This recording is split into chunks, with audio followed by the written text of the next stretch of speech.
He's the guy that put this all together. We're so happy to bring him up. Give it up, guys, for Don Yon.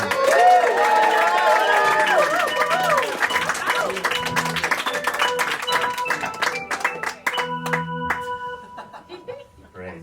My theme music. That's great. Yeah, happy to be here. Happy to be so close to all y'all. Really, I was worried we'd actually oversold. I think this was actually the perfect amount of seats sold.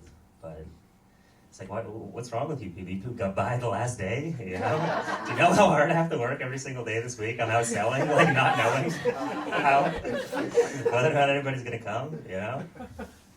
It'd be a lot easier for me. Well, I understand, that's the way it goes, you know? Yeah. I'm so stressed out. I got this watch. Oh, my wife gave it to me. This watch. It tells me exactly how stressed I am. Actually, I'm getting warned throughout the day. Your stress level is too high. How about a breathing activity? You know? I'm not going to do that. You know? I always felt like I always knew I was stressed. I always knew I slept poorly, but now it's quantified. Right? I'm not getting enough REM sleep, you know, I'm restless, it's all your fault. No, actually, I don't know how to relax. I'm the most on-edge, laid-back person you're ever gonna meet, actually. My friends, they all want to take a cruise, right? I just want to find new friends. It's like a cruise itself selects for a group of people I fundamentally don't want to be trapped at sea with. It's not my kind of people. But I'm going to visit my parents in Florida in a couple of weeks. Yeah. So I've been back in the gym, like running in calisthenics, because I like to build cowardly parkour away from an active shooter. No, I'm working on my dad bod. Oh, wait, no, sorry. I'm working on my beach bod for my dad. Because he's a critical man.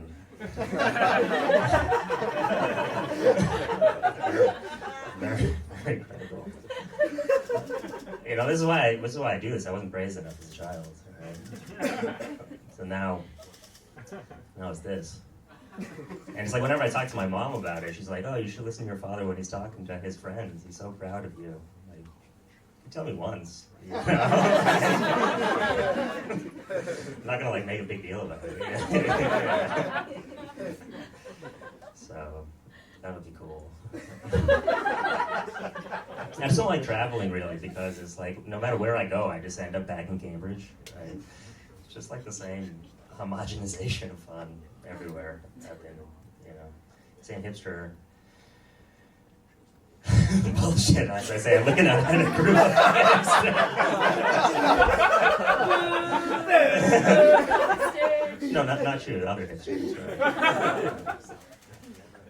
I don't understand. It's like when people started understanding just be yourself as dress like an asshole.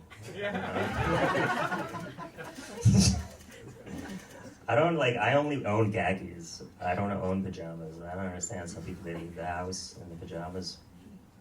You know, even in the depths of my depression, I would sleep in my clothes. Right? You never have to get ready if you stay ready.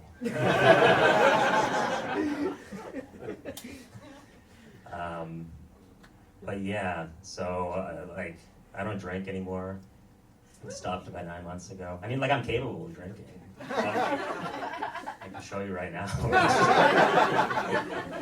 It's just like not enjoyable anymore. It's not worth the headache the next day of my wife being like, "Where were you all night?"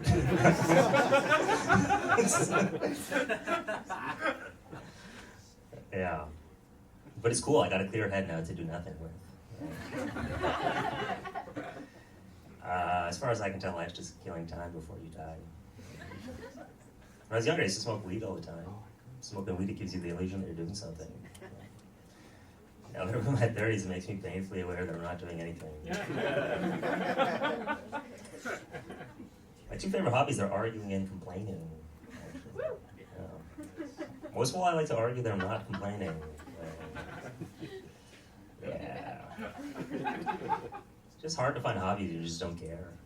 about anything. Like, sometimes I worry I'll never be able to care again, but even that I'm not too concerned about.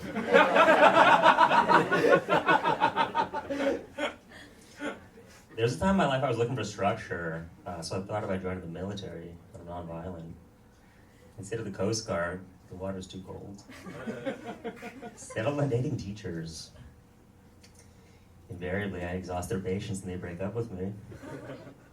Not sure if that's an indictment on me or their inability to teach. Didn't learn anything. They say the best revenge is a life well lived. Just too bad because I don't know how to take care of myself, actually. I mean, I understand the concept.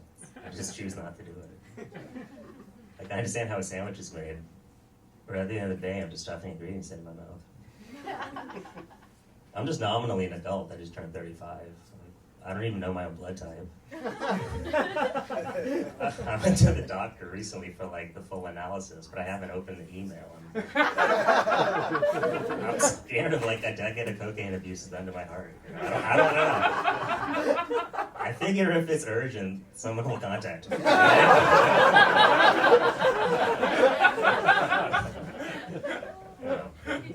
Don't worry about me. I got a wife now to do a bunch of stuff I don't care about. Right? First and foremost, get sober. It's not my idea. It rarely is. We also got scuba certified. Okay.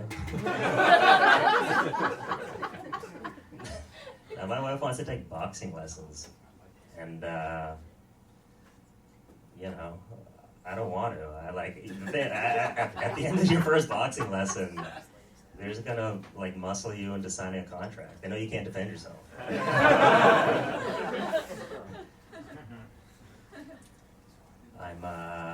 Whenever I leave the house, my wife always says, "Hey, Jan, you should say hi for me."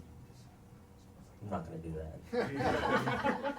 Probably not even gonna say hi myself. Yes. If you ever hear Jan says hi, you don't believe that person. I wouldn't do that.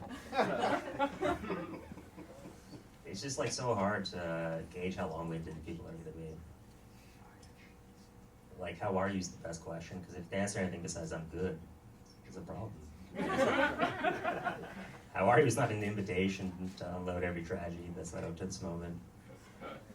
How are you is a rhetorical question, like what's wrong with you? Who do you think you are? How did you get in here? Like, I want everyone to have a good life. I just don't want to be involved. Do what you want, I don't care. But I'm very empathetic to the plight of women. I'm constantly being approached by guys I don't want to talk to. One exception I'll make is if somebody gives me a compliment, in which case I'll stay in the conversation long enough to realize that they have bad taste. My wife is great. Having a wife is great. We'll be married for 2 years soon. And, yeah. After a while, like, some people stop trying to impress their wife. Fortunately for her, I'm just impressive.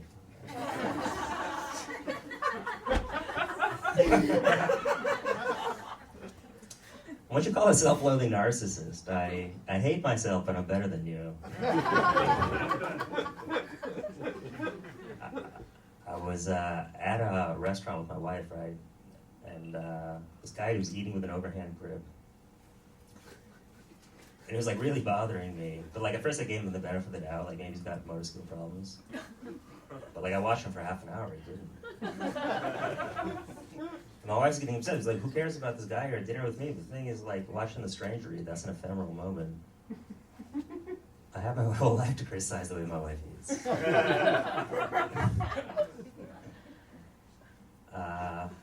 But yeah, we're like doing this show again. It's the springtime again. I'm stressed again. I feel like I'm living a straight to VHS sequel to Groundhog Day. Except this time the protagonist, he never grows as a person. Thank you. Thanks for coming.